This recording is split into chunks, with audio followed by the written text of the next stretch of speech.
Bien sûr, de crypto, les infos crypto pour ceux qui ont pas le temps. Bon les gars, on reste calme, mais on est en train d'assister à une explosion, de voir des choses énormes qui va bientôt nous arriver sur le marché du Bitcoin et sur tous les alts. Ça va être juste grandiose. On a frôlé les 60 000 $. On est à plus 3% à 59 700 à l'heure où je parle. Ethereum qui est aux portes de ses 3 900 $ à plus 6%. C'est plutôt calme de tous les côtés de la map, sauf Uni plus 7%. On a aussi une belle perte du côté de BCH 6% et Matic 13,2%.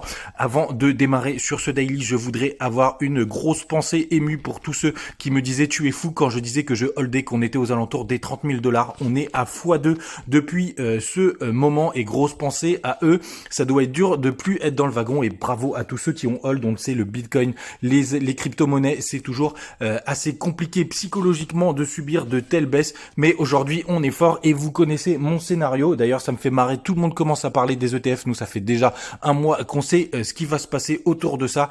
Oubliez pas, octobre, novembre, c'est toujours une très bonne nouvelle. Tout de suite, analyse technique. Donc, on a annulé la divergence d'hier puisque vous voyez, on est en train de faire un plus haut et on est au-dessus de la zone de surachat pour la troisième fois. Et vous le savez, c'est une bonne nouvelle puisque c'est quand on est au-dessus de cette zone qu'on peut avoir un vrai bull run. Vous voyez ici, quand on a commencé et on était bien au-dessus de la zone de surachat. Donc ça, effectivement, c'est une good news. Quand on va sur, là, je passe directement en weekly. Donc, mon scénario, les gars, vous voyez la bougie la plus haute, elle est aux alentours des 59 800 $. Vous voyez, on a topé là 59 998, c'est chirurgical, on est vraiment sous les 60 000.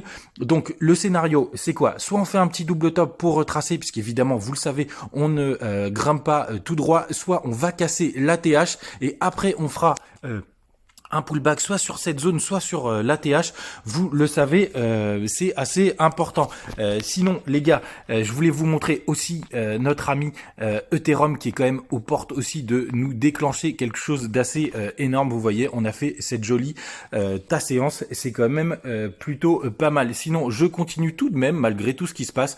C'est mon dernier jour où je vous présente les techniques de points d'entrée et je voulais vous parler de Sol et EGLD parce que vous voyez, ils font un joli canal haussier. Et vous voyez, quand on vient taper le bas du canal, là, c'est des points d'entrée qui sont assez exceptionnels. Donc, de temps en temps, on a des petits fakes. Hein, et vous voyez, quand on vient taper le haut, c'est aussi une bonne zone de sortie. On n'en a jamais parlé, mais c'est assez important. Et vous avez exactement la même chose sur EGLD. Et je vous en parle parce qu'il pourrait arriver assez rapidement. Vous voyez, on a quand on tape ces zones, c'est bullish derrière. Et vous voyez, on n'est pas très loin. Si jamais on arrive jusqu'ici ou qu'on a un petit dump, ça va être bullish. Sinon, les gars, on est bientôt à 4500 abonnés. Et si on y arrive rapidement, je vous ferai un top alt des grosses crypto-monnaies pour le mois de novembre et ce sera pas sur des